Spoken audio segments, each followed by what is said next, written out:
When you complain about we don't get no foul calls, he does. He can. Well, maybe DA's situation is like this next guy's situation. Um, and maybe it's not, but for the sake of DA, it could be. Jonathan Kaminga's been balling. Jonathan Kaminga been balling, yeah.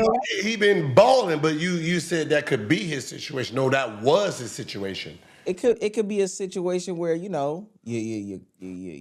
make enough noise, you get to a different team. Oh, you talking about A and Yeah, going? No, no, and no, no, no, no, no, no, no. He's done already went around. oh, He's done already. This is very different, bro.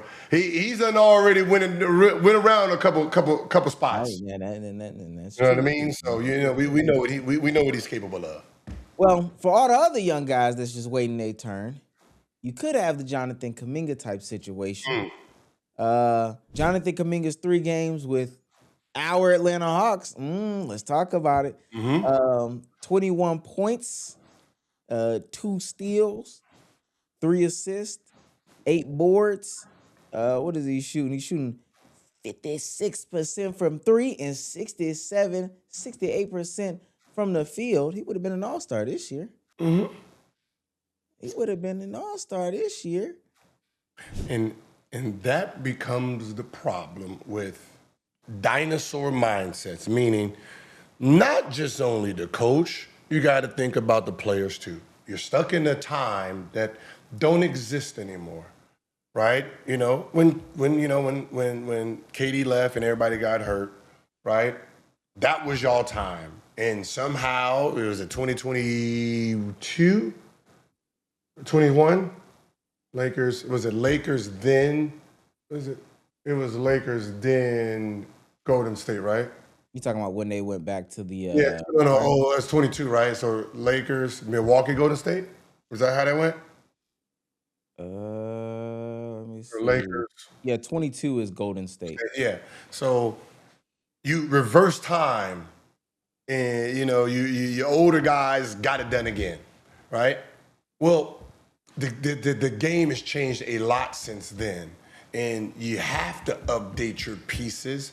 And that piece was Kaminga, right? When you're talking about what Steph is great at. Now, yeah, pick and popping, cool. They got they pick, pop, switch. Well, pick, pop, and drive and go dunk on you. Whoa, yeah. We ain't ready for that. We ready to pick, pop, put our guard on Draymond Green. Draymond Green is going to drive and pass it. He's going to drive and get into the lane. We're going to pass to somebody else in the corner. We're going to pass, try to get it back to Steph. And if he can't get it, he's going to pass it, cut off. Yes, that was great when you had all shooters on your team. Deadly shooters who can put the ball in the basket.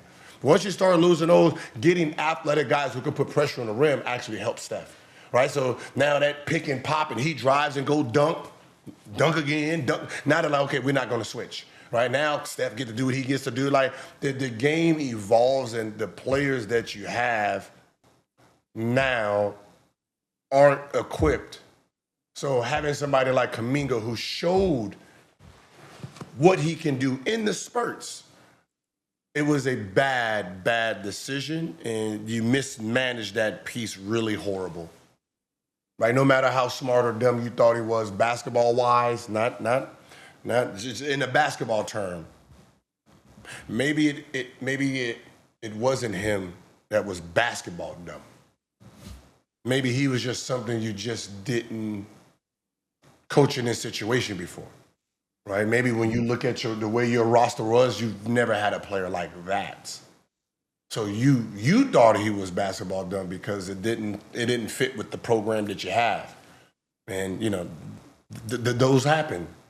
Right? There's players that come in this league if they go to a team and the team doesn't understand their ability, they can fuck it up. Firsthand, I know that for sure. It was a kid named by Tyreek Evans. I remember we played them. All right, it's the Sacramento Kings. So I didn't even have to warm up. Didn't even warm up for them. Just went out there. Oh, all right. Who I got? Looking around. Oh, where the little guard at? Hey, coach, hey, where's the Evans kid? Right? He was like, right here. Look in the back of the jersey. Damn. He all just just sitting there, just, yeah. Hey, Deshaun, who you got? Like, who you got? They had Dante Green as the shooting guard, sitting at 6'11". Yeah. People didn't, and this is what I'm saying. What Sacramento that year? What year was that? They didn't understand what they had. What year was that? And that was 10. 010 or 2010? 9, 10, yeah. Now, what was that starting lineup? Let me see. It was Evans. So Evans. They didn't put Bino in yet. It was Caspi at the 3. Dante Tariq Green. Evans, Spencer Hawes, Carl Landry. Carl Landry. Udra played the most minutes. Yeah, but he didn't start against us because that's who I thought we was. It was Oh, yeah, I got you. it was Kevin Martin. It was Kevin Martin was there, but he wasn't. That specific year, no. Let me see their schedule when they played y'all. There's one game that they played y'all. Starting lineup was Tyreek Evans, Omri Caspi, Jason Thompson, Andreas Nocioni, and Dante Green. Yeah. You see what I'm saying? Like, Yeah, wait a minute. That's a lot of height. That's what I'm saying. So I'm sitting there like looking at this team like, yo, what is this? Now I'm getting put in the post. This big ass kids coming down the lane, just full speed, and I'm like, yo, I'm about to be removed. My size has just been upgraded to 6'7", 225, 230. Like he was big. Like I used to post up everybody. What he did to me wasn't even fair in the post. Right? Like he was too strong for me. Right? And I'm like, yo, there we go. That's the future of the guard. And then what they do? Put him at the shooting guard. Welp. There you go. You had the new evolution come in. It showed you 25 and 5. You moved it to the shooting guard and made him normal. I do think it's one of those things because NBA fans have been asking this question about, the Kaminga situation or even the situations that you're talking about with Tyreek Evans. But when they perceive that a coach is mismanaging a guy, do players ever feel that way as well? And then do they also say something? Yes, we can tell you if our coach is dumb. No, for sure. Because the reason is we have a practice, right?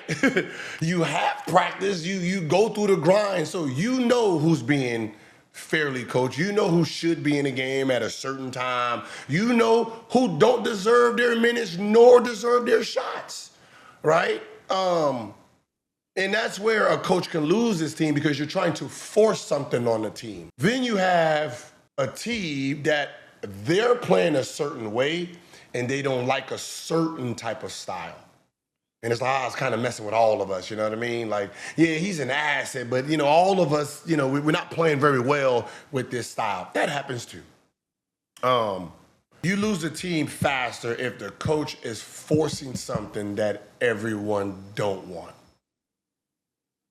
Right, and you know what I mean. Like, you forcing this style, this game. Like, if we don't, like, we know who's the better player.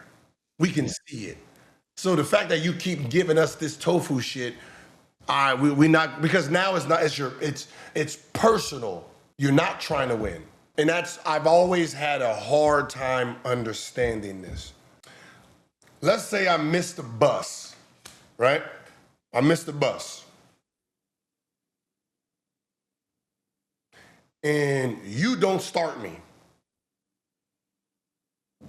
That's not a penalty to me. That's a penalty to the team. Right. Affecting the game that you say you are trying to win. Like, if it doesn't happen on the basketball court that I'm affecting from my behavior, then don't let the outside behavior affect the winning. if you're standing on winning. So you suspend a player because he cussed you out in practice, then it's about your ego, then it's not about winning. That is a contradiction to it, right? If I did something in practice, or I did something you didn't like, take it out on me in practice. If you gotta run me 100 damn line drills, okay. But when you start affecting minutes, benching and stuff like that, then it's your ego, and that is not a part of winning. And that just always bothered me. Because you're telling us, are you here to win? Are you gonna sacrifice to win? And I asked the same, are you gonna sacrifice your ego because he cussed you out to win? Because you just said he's not starting. He's a starter. He's not starting because he cussed you out last night. Well, your ego is not being put aside for the betterment of the team.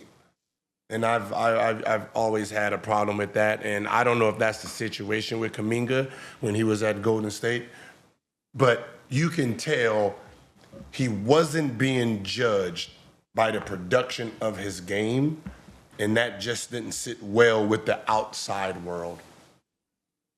Because we can see, he's probably your second best player right now. Yeah. Right? He, like, everything Steph needs, he can provide. He probably can't provide the shooting part of it, but attacking the basket, getting fouled, like, you got a guy who's going, like, when you complain about, we don't get no foul calls, he does. He can. He's a guy that jumps 42 inches off the ground, so when he goes to the basket, somebody has to try to block that. So if he can take two fouls a game, and he can collect those, that means you can't hit Steph Curry 2 times. That's less hits on Steph Curry.